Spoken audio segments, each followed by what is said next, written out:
IVM.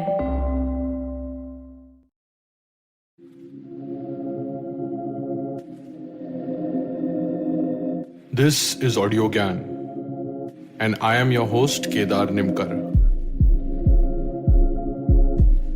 Welcome to a deep dive into the minds of luminaries from the Indian creative world. Today we have S Vishwanath with us on Audiogyan. He's a water activist, the mind behind Bengaluru-based NGO Rainwater Club, a visiting faculty at School of Development at Azim Premji University. He's a civil engineer and an urban regional planner by training and has been working in the field of water and sanitation sector for over 35 years. I'm so honored to have you, Vishwanath, on Audiogyan. Thanks for giving us your time and welcome to the show. Pleasure, Kedar. Yeah. So I requested you to come on Audiogyan after hearing a fascinating podcast on Pulyabazi, as in Pulyabazi podcast. I've mentioned that in the show notes. And obviously the extent of which you can speak about water, if I have to draw a parallel, is almost like an ocean. So I thought I'll just keep this episode a bit deep and narrow like the well. So basically understanding how our wells designed. So let's. That's a fascinating history, and we can do enough on the well itself, Kedar. Water is an ocean, but a well is deep enough, as you put it rightly. Correct. Yeah. So I've come up with a few questions, and to begin with, if we can start at a more meta level, like how do you define a well? I mean, we have different sorts of reservoirs in India. There are a few in Rajasthan, step well and other stuff. So is there any classical definition of a well? Is there supposed to be like some source of water, some spring? Like how do you define it classically and contemporary maybe? Yeah, well, a well is just a hole in the ground which taps into something called an aquifer from where you draw water. And an aquifer itself can be imagined as a sponge. Where you pour water, it holds on to the water and then is capable of releasing it, right? So basic hole in the ground is a well. We've gone on to line it with bricks and stone in some places, and then we've gone on to give it architectural definition through those beautiful step wells and waves of Gujarat and Rajasthan. But at its basic, dig a hole in the ground, if you strike water, that's a well.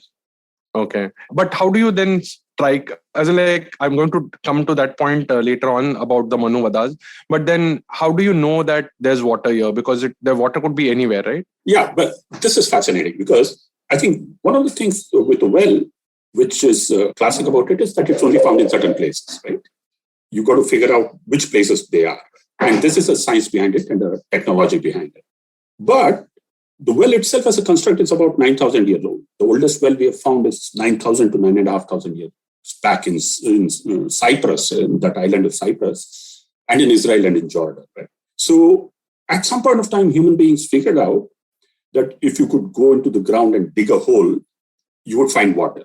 Now, this liberated you from the tyranny of rivers and lakes. Now, the countryside was yours for you to go explore, occupy, and you could just dig a hole in the ground and get the water you needed for survival. So the first great conquest of human beings, of the countryside, of the development of agriculture, starts with wells. And you ask the question, where do you dig for a well? I think the earliest human beings also asked that question, where do we dig for a well? Perhaps the first wells were dug around river plains, river beds in summertime, or near the seashore, or close to lakes, right? Where you're guaranteed water, most probably a riverbed. You dug a hole and then you found water. And then you figured that you could perhaps dig it on the side of the river and find water.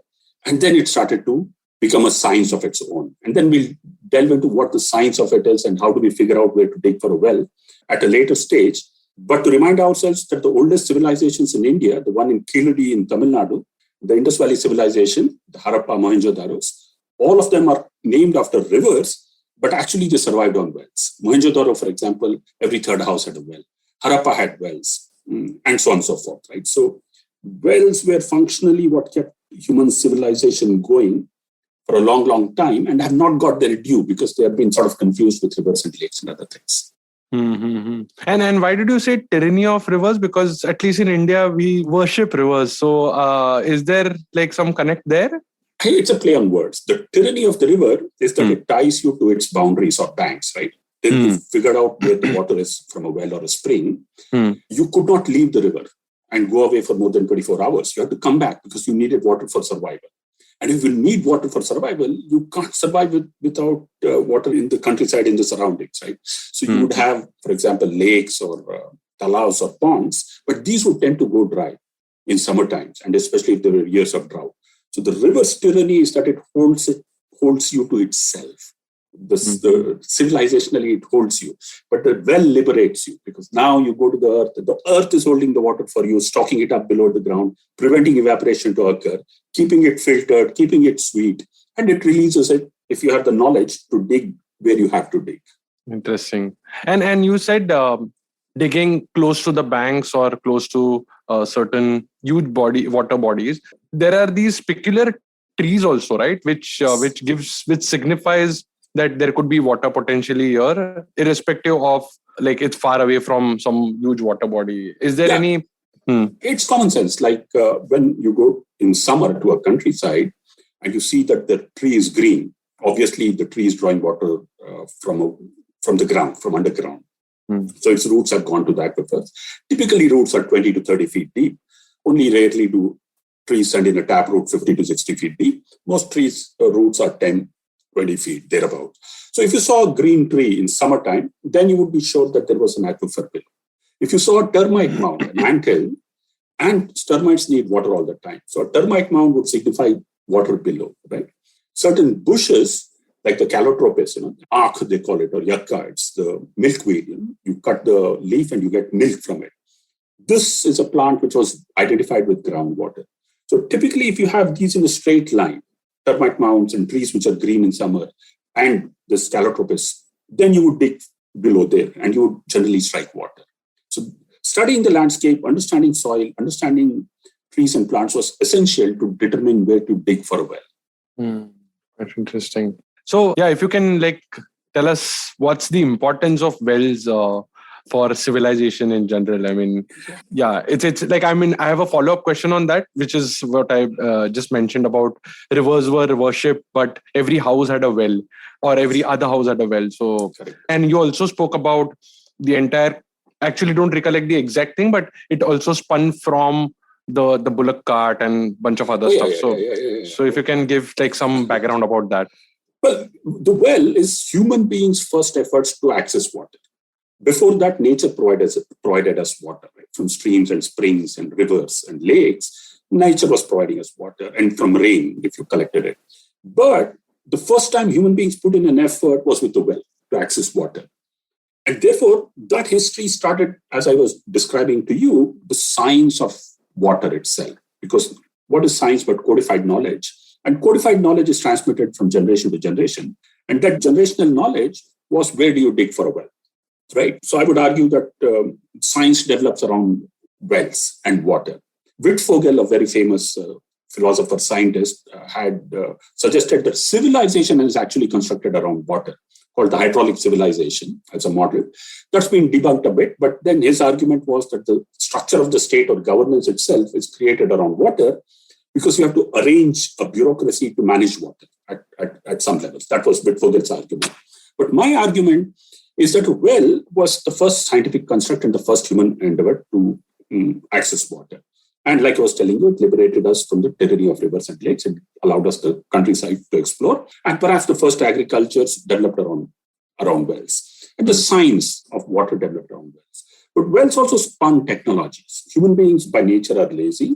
They want to put in minimum effort for maximum rewards. So obviously, at a point of time, the well water would have gone down and you wanted to figure out how to draw the water. So you invented the rope.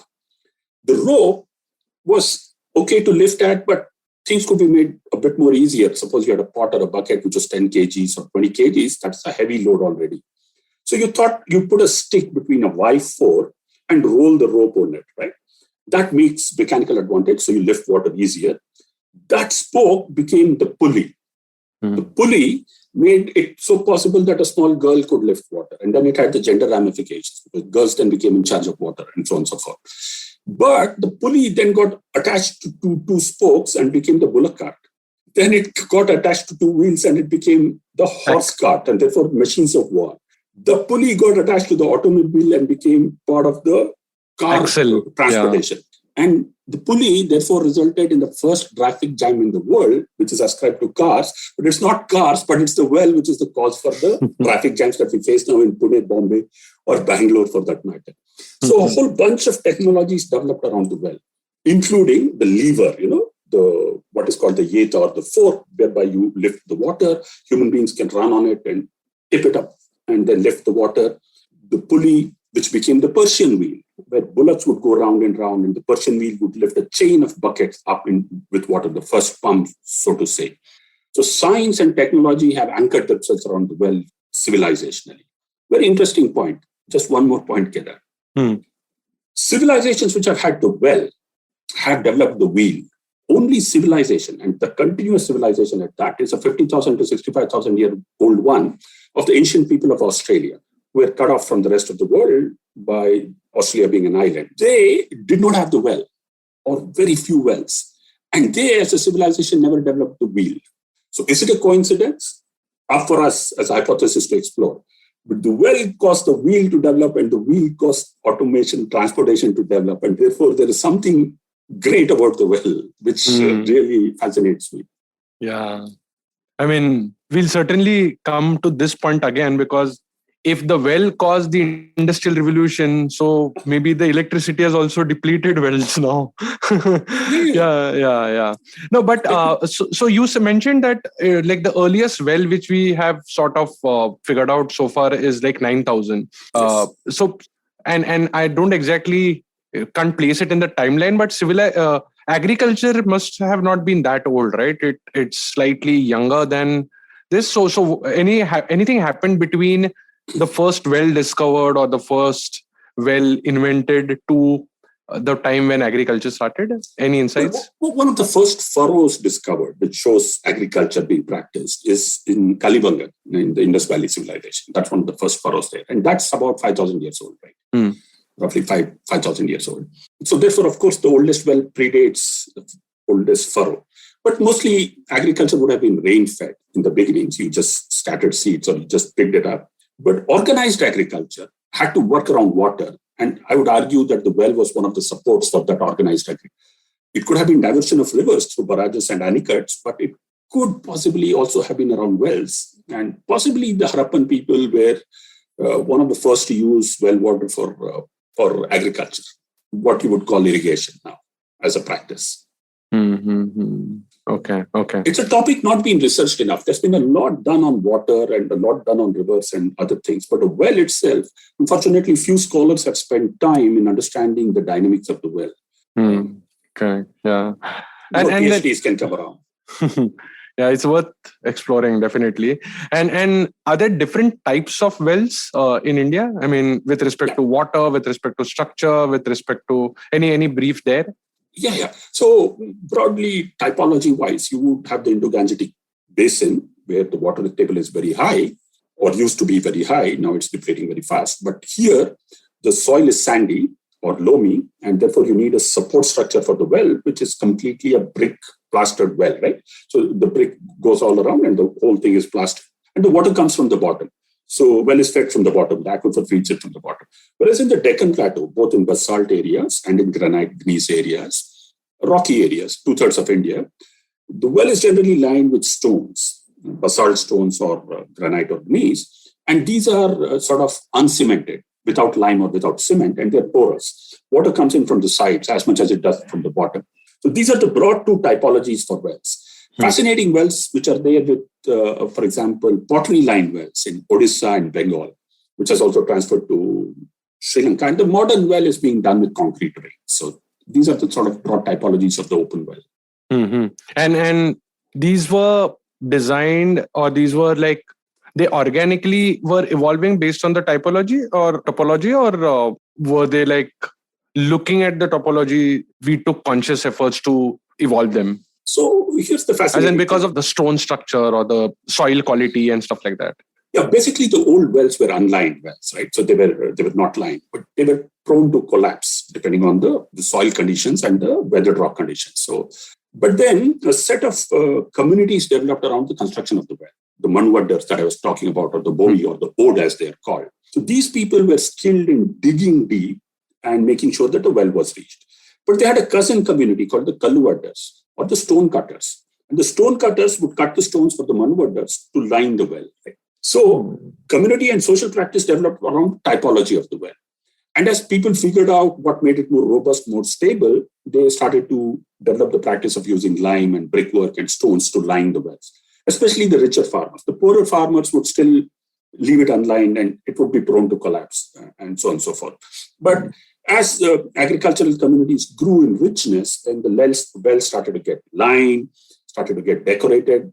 And the apogee of it was reached when rulers or people with great money started to design those step wells, the Rani Ki Vaavs and the Chand Baudis and other things. Mm-hmm. And is there any reason why we generally have like sweet water or we have a peculiar water, right, for the wells? So how does it acquire that quality? Is it naturally in the groundwater or is it because of the structure? Yeah, so it's a characteristic of the soil. Now, the rainwater falls, seeps through the ground, picks up minerals, and then the well taps into this water. And so generally what people would do is avoid places with high salt, what is called sodic land or sodic soil. They would go to places where the well water was sweet. That's how civilization developed. Because if it's salty water, then obviously you can't drink it, and the plants and the crops don't love it because salt buildup in soil will result in crop cultivation being dampened, right?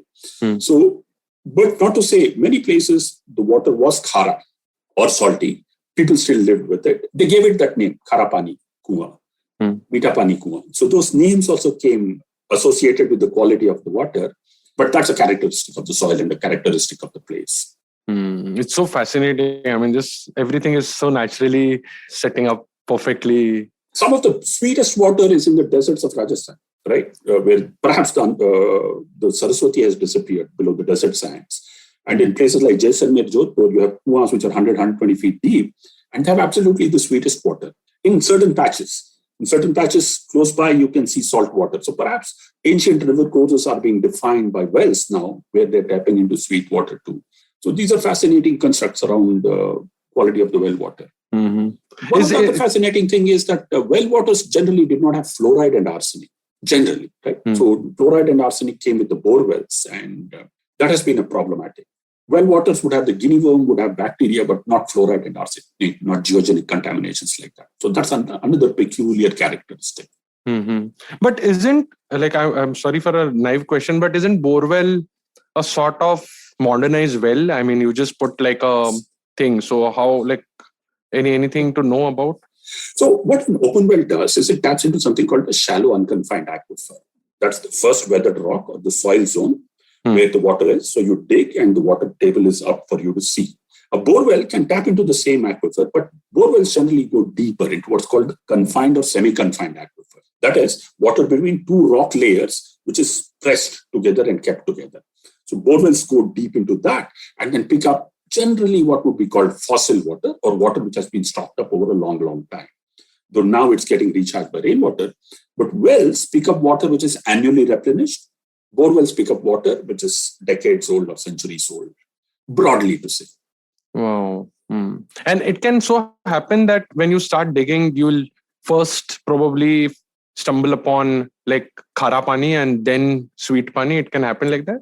It can happen. It can happen because it depends on the soil characteristic and the rock characteristic, whereas the confined aquifers or the semi-confined aquifers may be fed from a long distance, right? And they may have sweet water, whereas the soil itself may be salty and therefore you would have salt water on the top, right? So that's also possible. In many places, that's also seen. Wow. So maybe we can come to this Mannu Vaddars, where they knew where to dig or probably figured out. Can you tell us about this community, like how they used to, slightly detailed, how they used to figure out, and then like how was there like a excavation, like today we see just JCBs digging something. How are these guys doing it? I've attached a few links from your blog post, but if you can just talk about it a bit, like how do these, or there are more communities doing this in earlier times? Generally, the digging of wells and the digging of tanks was with this community, right? The old community. They were an itinerant community. They would move from place to place, carrying their skills. And their skill was the soil, digging with soil. So they would just use basic tools to dig for soil. And because they had developed this from generation to generation, one of the things, for example, is that they have broad shoulders and are capable of digging even in hardest of soil very quickly, right? And they can climb up the well using a rope very quickly. Not easy to climb up 20 feet, 30 feet using a rope, right? Those things come with the trade and the practice, but they move from place to place. And they're quite a strange community in the sense they are not fixed to a geography. Nowadays they are, but previous times the British used them to dig the upper Yamuna Canal, the upper Ganga Canal, right? The first Ganga and Yamuna Canal. And they write in their books, they complain that this community would just up and go if there was some incident of a disease or whether they had to pray to their goddess or something of that sort. The whole camp would move off, right? So that has been the characteristic of the community. But their ability to dig is phenomenal. And even now in Bangalore, when we work with these communities, a team of 4 or 5 can finish off a well in one day. A well which is 20 to 30 feet deep and about 3 feet diameter, they can dig that in one day, depending on the soil. So it's a typical Indian way of associating a particular trade and a particular skill with a particular community. That's been refined here. Mm-hmm. So the tools have been always the same all along, or is there? It's the basic of tools. It's just the basic. It's something like a javelin, which you call Gadapari, they call it in Kannada. They have different names for it. It's just that. And a Favda, they call it in Maharashtra and other places, which is just a spade, which they just take the wood. That's it. Just basic tools. Wow. And a rope to go down and go up. But they have refined the knowledge a lot now. For example, they know to clean old wells. And before they clean old wells, they'll put in a lit lamp to make sure that the gases in the well are not there, right? So if the lamp goes out, then there's carbon monoxide or carbon dioxide. That skill they have. They know how to handle silt if it's loose soil below the ground. They know how to be careful about it. And luckily, touch wood, with the communities that have been working in Bangalore, dug more than 200,000 wells, and there's not been a single accident. Because they know the soil, they know the water, they know the gases, they know what it's all about. Unfortunately, this traditional knowledge is fast disappearing. Mm-hmm. And they just dig and move on, right? So the line work or the brickwork, are they interested in that, or they're just like helping you find water and then just leave? Now, because precast concrete rings have come, so they would help you to put those precast concrete rings and line it, right? Before, that lining work was that of another community. And what was that's called the Mannu Vaddars or the stone Vaddars. Vaddar comes from the etymology to break, word to break, right? So they're breaking soil or breaking stone, and that community would provide the stones for lining the well. That's how it goes. Interesting. It's very fascinating. Okay, let's take a short break here. We'll be right back.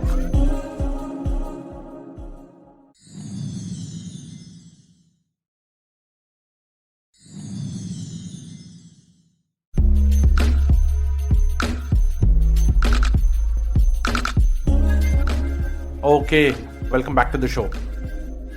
So this digging of wells or generally having the main source of water being wells for household use and probably personal use, I would say. Is this a pattern mainly of India or any tropical belts, or is it across the globe? It's global. But India is one of the largest civilizations or nations dependent on groundwater. For example, now we have 35 million to 40 million wells and bore wells, including bore wells now, and we take out 250 cubic kilometers of groundwater annually, which is combined greater than China and USA for number 2 and number 3. Together, China and USA take out 220 cubic kilometers. We take out 250 cubic kilometers, just as one nation, right? So we've been a groundwater-dependent society and civilization from the Harappan times with the open well to now with the bore wells and the groundwater and aquifers. And therefore, what we have evolved as a tradition is very, very Indian in the sense of the community digging these wells. It's very Indian. But wells themselves are ubiquitous. They're there all across the world. Mm-hmm. And any, not exactly remember, but any backstory of why did we then worship rivers when wells were providing us everything? Well, strangely enough, we worship wells. So, for example, in Kodagu, different communities worship wells at different points of time. In Kodagu, the Kodavas worship the Kaveri in the form of the well, because the Kaveri river is their holy river, is their life and legend. But if you're far away from the Kaveri, the well replaces the Kaveri. So there's a Ganga Puja offered to the Kaveri through the well, right? So wells are part of worship. And there's an annual festival almost everywhere, all around India, for that from a religious point of view. But on the other hand, wells have also been caste constructs, right?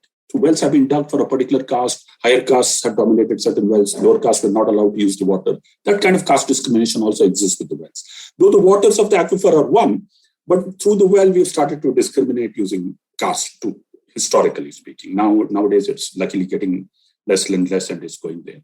So it's a strange construct of the spiritual, the religious, but also the caste into this whole thing, business. Mm-hmm. Mm-hmm. Yeah, speaking about that disparity, you gave a brilliant analogy of wells being like a straw, right? To suck groundwater for personal use. And when I look at from that lens, you generally don't want to share a straw with some stranger, right? So are there any pros and cons or like any more to this thought than like some other community or some other families not using my straw? Is there? I like the analogy. That's why. Yeah. So I'll talk about the analogy. The straw analogy comes more with the bore wells, but with the well, here's the thing: it's a functional device which provides you water, right? But it's also a great communicator. So the well is telling you that summer is coming. Water tables are starting to fall down. So use me wisely and sparsely because water as a resource is running out, right? So you change your behavior based on the resource availability.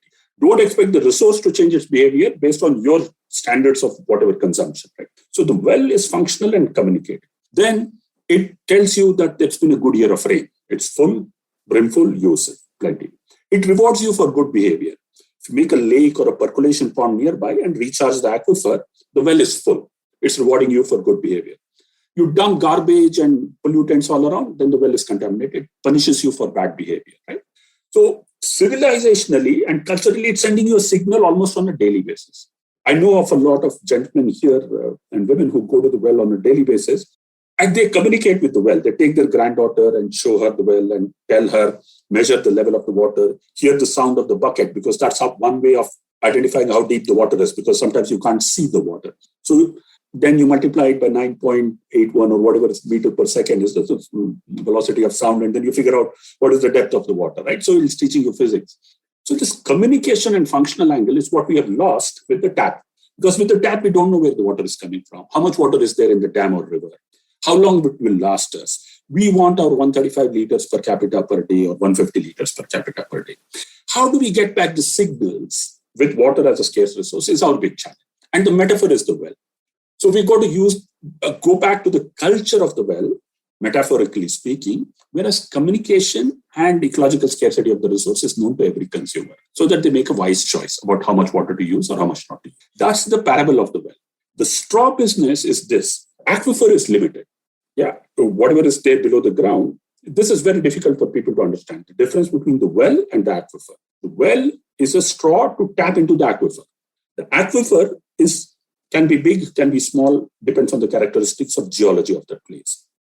So can I, just for simplicity to visualize, the aquifer is sort of the bed, is what you're talking about? It's a sponge bed below the ground. It's a sponge bed, which is probably running across just below like few meters down the main crust of the earth. So broadly in hard rock terrain, you can assume it to run to about 20 to 40 feet or 60 feet. Yeah. And it can be small, it can be just half a square kilometer, or sometimes it can be 50 kilometers. So that depends on where. So it can be. And in the Indo-Gangetic plain, it can run hundreds of kilometers also. And it's not linear, as in, because these days for New Mind, it's like there is like this MIDC and some pipes running across from cities to cities, right? So there's no connect as such. It could just end in the middle of nowhere. Broadly, aquifers of what are called sub-aquifers would be limited. It won't run into hundreds of kilometers. The sub-aquifers, especially the shallow, unconfined sub-aquifer. They generally perched aquifer end up very small, right? So, but we are trying to understand. India has launched a major program to try and understand the aquifers and sub-aquifers and map it at scale. It's called the Atal Bhujal Yojana. Through that, we are trying to understand it. We are still far away from it. It's going to take us some time to understand it granularly. But it's critical that we understand it. Now, the parable of the straw. The straw, we are sending into the aquifer. So think of it as a coconut. We are slipping in 10, 20, 30 straws and taking out all the water from the coconut, right? We have to flip it around. We have to put one straw to take the water out and put 50 straws to feed the coconut. So therefore, we make something now called a recharge well. A recharge well takes rainwater from the rooftop or from stormwater drain, filters it, makes sure it's not contaminated, and puts it back into the well, into the aquifer. So it puts it back into the coconut. Wise communities are those which draw water from one well and put 50 recharge wells. Foolish communities are those which put 50 straws to draw the water out and make one or no recharge wells. Right? So we have to go back to the parable of the straw and make sure that what we recharge is at least 1.5 times what we take out. That is what will cause sustainability to us. Because we have to remember, it's the aquifer. It's not only providing us water from the well, but it's the aquifer which is feeding the rivers. Only if the groundwater table is full and high will water flow into rivers during summertime. If the groundwater table is very low, then rivers start feeding the aquifer. And therefore, rivers run dry in summertime. Why rivers are dry in the Indian subcontinental plateau is because aquifers have been depleted too much. The well is telling you what is the level of the aquifer. If your well is full, your river can be full. If your well is dry, there's very little chance of the river running with water. It may run, especially during the monsoons, for a couple of days or a couple of weeks, but during summertime, being fed with the aquifer, it's not going to run. So the well is signaling to you many, many things. We'd better listen to the well. We'd better learn from the well, and we'd better learn to respect the well and the aquifer. It seems like it's sort of that safety tank which you have, which gives you a lot more indicators of the outside actual swimming pool, maybe. Exactly. And not only that, it's a barometer. It's like a thermometer, right? It's telling you the health of the ecosystem. So if the well water table falls below, let's say 40, 50 feet, even forests will dry up because the roots of trees can only go 20, 30, 40 feet. They can't go deeper than that. Yeah. So wells near forests are telling you the health of the forest. Wells are talking about the health of the rivers. Wells are talking about the health of the aquifer and the water itself. So that's why we need to understand it better and learn to respect it, not do puja one day in 365 days, but do it every day, right? Yeah. That culture of respect of the well has to become a daily thing for us. But what is stopping from rains naturally filling it? I mean, why do we have to do this extra effort of refilling very consciously? Right. So here's the thing. Typically, when rain falls in semi-arid India, 2/3 of India is semi-arid, where we get only about 700 to 800 millimeters of rainfall, only about 10% of the water actually percolates down below 1 meter and reaches the aquifer. Rest of the water, the soil is already very thirsty, right? The 1 meter of soil. So it holds on to the rain and quickly evaporates it or evapotranspires it. Bushes and shrubs, they just bring up the water and send it. So only 10% at most, 10% is even a high number, sometimes 3 to 8%. Only that much goes into the aquifer. As we build up cities, for example, we are starting to pave the land. We build roads, we put buildings, we pave the area around the buildings, and we make what is called a crust. That crust does not allow even that 3 to 8% or 10% to infiltrate into the ground. We stopped that, right? So therefore, we need to understand how much water actually infiltrates into the aquifer, and we need to try and increase it. Because now we have knowledge of the aquifers. So through making tanks and lakes and percolation ponds and recharge wells, we can increase the amount of water that we can infiltrate into the ground and build up that. That's the better thing to do, right? So that's what we are trying to do. But as we build it up, we must also respect demand and not draw too much water. Simply because we filled the aquifer doesn't give us a right to overexploit it. We have to live within the limit of nature. This year it has rained 700 mm, you are entitled to 70 mm of water. Next year it rained 1000 mm, you are entitled to 100 mm. So on and so forth. Every year there's a credit. To maintain the ratio. Yeah. Credit, debit. The bank passbook or the balance should be positive. It should be black. It should not go red. Wow. It's so... I mean, I was... I have two thoughts here and I can see the connect, but last episode with Manjima Chatterjee, she was speaking about how they're teaching children about climate change through the Noah Ark and the Matsya avatar and stuff like that. And it's sort of scary because I could connect the dots saying maybe the Matsya avatar and those things are pointing that we came as civilization through water. And with climate change, maybe the water levels are rising and we are just going there again and it's going to be end. So that's one. And the second is this, I think I saw in one of the series in Tamil Nadu, there was like tsunami, almost like abundant water, like matlab, it's crazy water. And within next 3 to 5 years, there was like almost drought. So why can't we like really, like what's the gap? Where's the gap? Why can't we really store these water things which happen every year? Not the tsunamis, but yeah. Yeah, so one of the things in Chennai, for example, with the floods in Chennai, was of course the destruction of the wetlands and the drainage channels. And we just made sure that there's no space for water to be. Lakes have been occupied, canals have been occupied, wetlands have been occupied. So there's no place for water to go, and it's on the coastline. So the high tide level, and if there's heavy rain with all these things gone, then you have a crisis. But let's take a city like Bangalore, which is at 920 meters above sea level. Right? It has no excuse for it to be flooded. Even then, Bangalore is also still flooded, right? And we find areas which are waterlogged and flooded. This is incredible stupidity because we don't know how to deal with water. And I'll tell you why. What happens? Our master plans, our building bylaws do not respect aquifer. What's happened? We are allowing single, twice, 3, 4-story basement parkings. Sometimes I've seen in buildings here in Delhi, in here, that when they're digging, these big builders are digging, they pump water from the aquifer 6 months to 1 year continuously, throw fresh water, sweet water out into the ground because they have to do basement parking. Then they will concrete it and make sure that cars are parked. So cars are not only evil when they're moving around throwing their fumes, but evil when they're parked also because they demand space below the earth and there's a permanent damage to the aquifer. Next, there are the metros. Now, we think metros which are running below the ground, public transport, all well and good. But unless thought through, metro stations are themselves 3 to 4 story down. One of the reasons the famous Agrasen ki Bawdi in Delhi is dry is because of the metro stations which are 3-4 stories down and which pump out the aquifer water so that they are not flooded, right?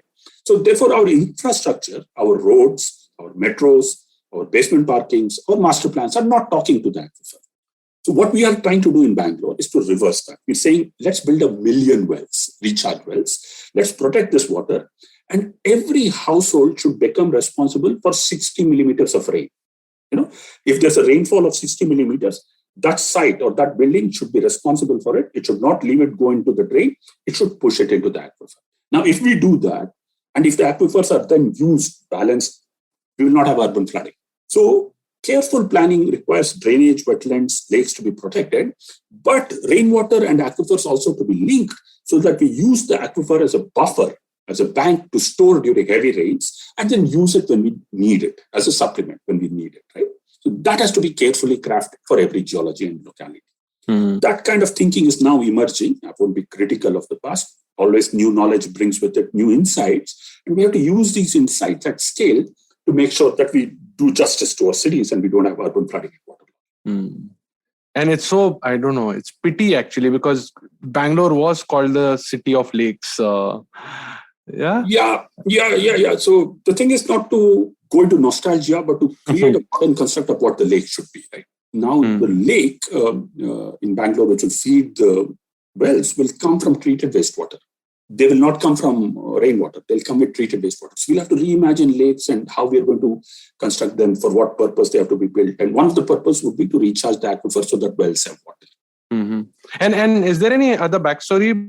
Because, yeah, let's not get into the nostalgia part, but you see a lot of lakes in Bangalore. So were they designed keeping the 4,000 feet high topology? Yeah. There are 2 reasons why we built what are called tanks. We call them tanks. This is because each one of them is artificially built.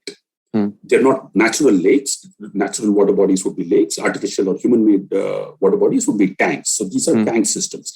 These tank systems are dated to be about 1,200 years old. 1,200 to 1,400 years old. We started to build these tanks. Perhaps they came from Sri Lanka because they're older there, 2,500 year old. Perhaps through the Cholas, the tank system came from Sri Lanka to India. Perhaps. Let's leave that history.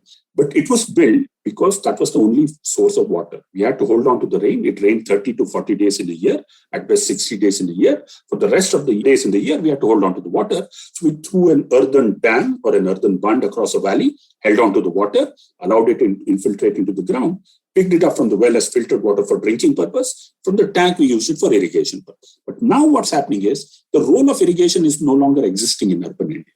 These tanks are not needed for the purpose they were built. So we have to find a new role for it. And unfortunately, what happened in the middle was wastewater or sewage started to come to these tanks, and they became breeding grounds for mosquitoes. Malaria became a huge construct. Cholera became a huge problem.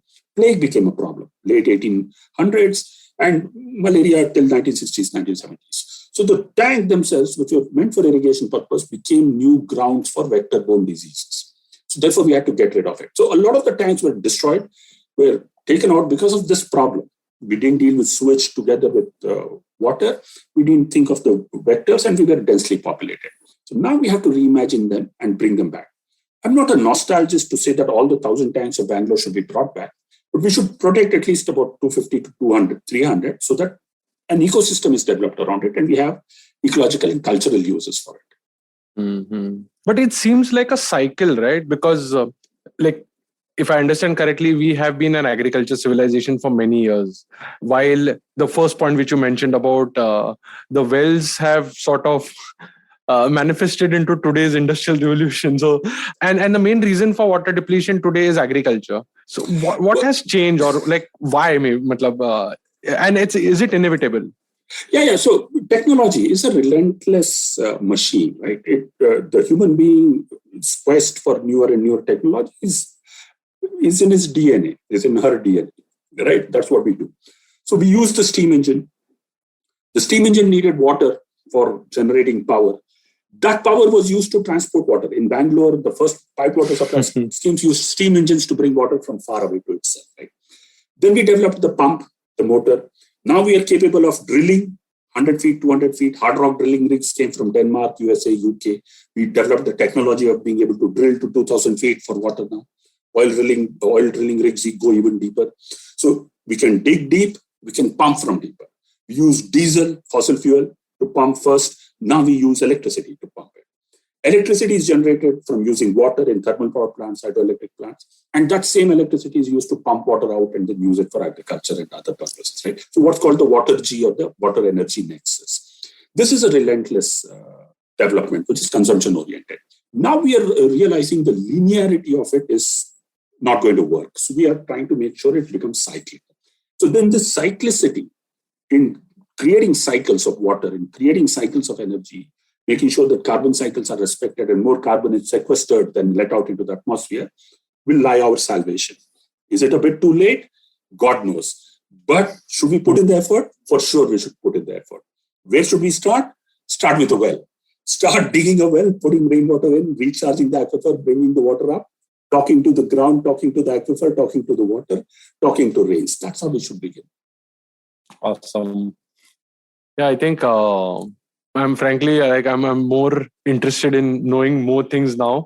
But just to conclude, I wanted to ask you, which you briefly touched upon just now, what systems can be designed in the current time? Yes, we are sort of falling back on or discovering this cyclical nature of things, but are there more nuances to this where we can maintain these water levels, especially in India? Any best practices one can follow at home or in their places?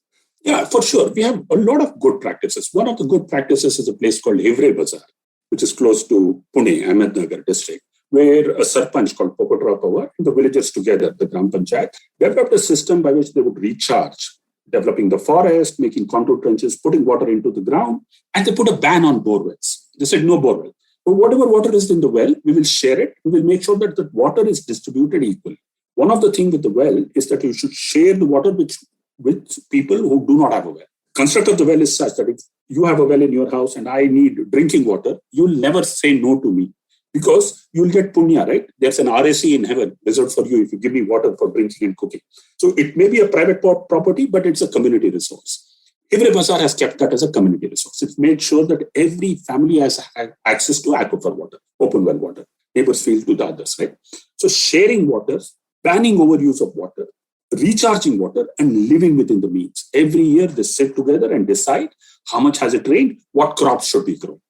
This year the rains have been good, you can grow paddy. This year the rains have been bad, only millets and flowers, right? So that kind of community actions, after understanding the aquifer, putting in efforts to make sure recharge happens, but then drawing out only that much which has been recharged that year by the rains. That's the balance that we seek. Hivre Bazaar is an example. Chennai has been doing it. Bangalore is trying to do it. Cities and towns are trying to do it. Belgaum did it very nicely. There are good examples. We need to replicate them and we need to spread them as much as possible. But again, then, like, who's going to decide that we have, because it won't be democratic, right? It is democratic. So decisions of water have to be democratic. Water for long has been treated as a private resource. If I have the money, I can dig a well or a borewell, I can draw as much as water as possible. Water in the dams has been decided as a state resource. Only the government has control on the dam water and the canal water. But water in essence is a common pool resource. So we have to create the nature of the common pool resource, understand it, that it belongs to everybody, including non-human beings. And we have to decide water security plans at the lowest possible scale where it can be decided. And there's the famous Nobel Prize-winning economist called Elinor Ostrom. She lays down 12 principles for the management of the commons, which includes drawing boundaries, developing community rules and respecting those community rules, but ensuring equity, ensuring that there is nobody deprived because of gender, caste, class, or creed, right? So that is the fundamentals of water. That is the fundamental lesson we have to learn from the well, that it provides. But please share the water equitably. Don't overuse, recharge, don't pollute, share. Awesome. I think, this is a good note to end this. I don't know. I'm short of words to conclude this also. Well, thanks, Kedar, but also one or two fascinating nuggets about it. Like there's this famous example of cholera in London, and John Snow, the famous physician, identifying where were these cholera victims drawing their water from. And he created the first map, which is now called GIS mapping, right? Geographical Information Systems. But he did it then without GIS systems. He just mapped it.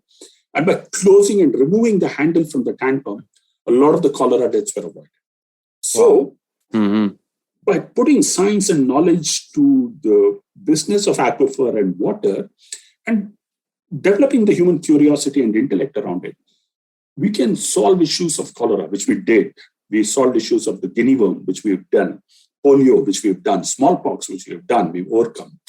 We now have to overcome the problem of fluoride and arsenic in our groundwater and water shortage globally, which, if we act as a community, we can surely overcome. Right? So we need to push that common pool resource and the community knowledge activity that we need to get to our younger generations.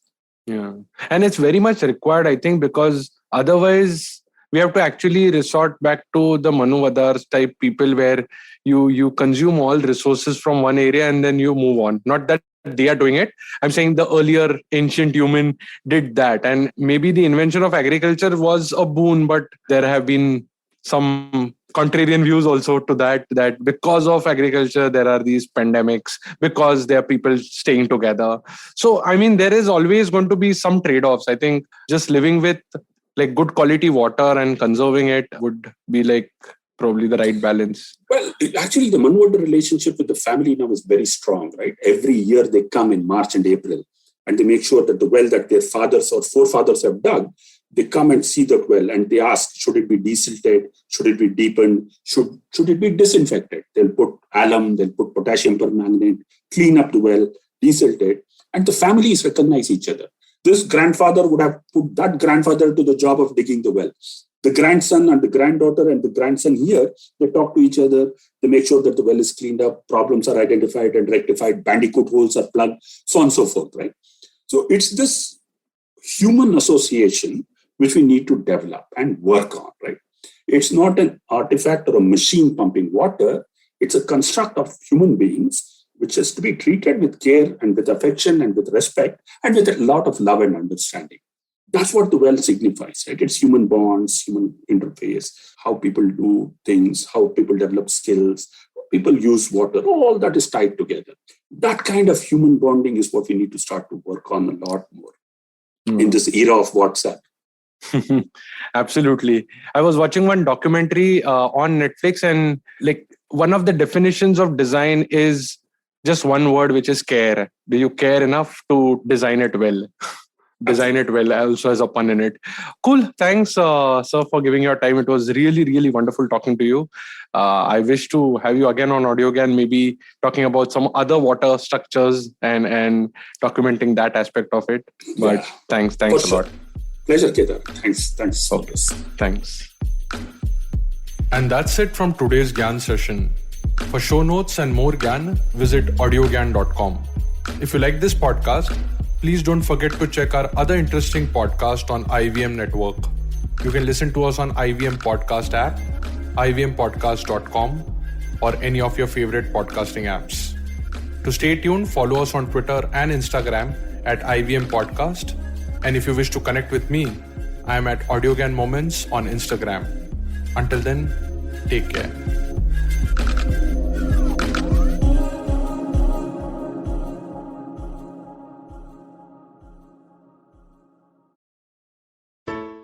Hello! It's been a great week on the IVM Podcast Network. On This Round is on me, Gauri is joined by Shweta Nanda. They talk about the financial independence and how it is to be a woman entrepreneur. On Anish Thing, Anish welcomes ultra-marathon runner Shivani Gharat. Shivani shares her journey of how she ran her first marathon, the mindset of a runner, and what it actually takes to run a full marathon. On Cock and Bull, Cyrus, Naveen, Akash and Shreyas talk about the Korean band BTS serving in the military and its repercussions. On Think Fast, Varun and Suchita discuss Wing Greens and their latest acquisitions and about the Indian sexual wellness market. And on Shunya One, Sheila Datya is joined by Dinika Bhatia, CEO and founder of Nuttigritties. They talk about coming from a business family and Dinika's journey in creating healthy and guilt-free snacking. Once again, don't forget to visit our merch store on ivmpodcast.com. We have some exciting new merch out there for you. Also, do follow us on social media. We are IVM Podcasts on Twitter, Facebook, Instagram, and LinkedIn. And do remember to spread the word about these shows and any other shows you might be listening to. Appreciate them, rate them, and review them wherever you are listening to them. You can also check out all our other shows on youtube.com/IVM Podcasts. And finally, we would like to thank our sponsors this week. Volvo XC40 Recharge, Bumble, Heads Up for Tails, Kotak Privy League Program, and HDFC Mutual Fund. Thanks guys, without you this would not be possible. Do you often find yourself surrounded by conversations about Web3, blockchain, NFTs, DAOs? What are these terms and how do they affect our future on the internet? So many questions, but don't worry, we've got answers to all your questions. Hi, I'm Eklavya Bhattacharya, and on our show Future Proofing, we try to decode the impact of these future technologies on various industries with experts and tech enthusiasts. Tune into new episodes coming out every Thursday on the IVM Podcast app and the website, or wherever you get your podcasts from.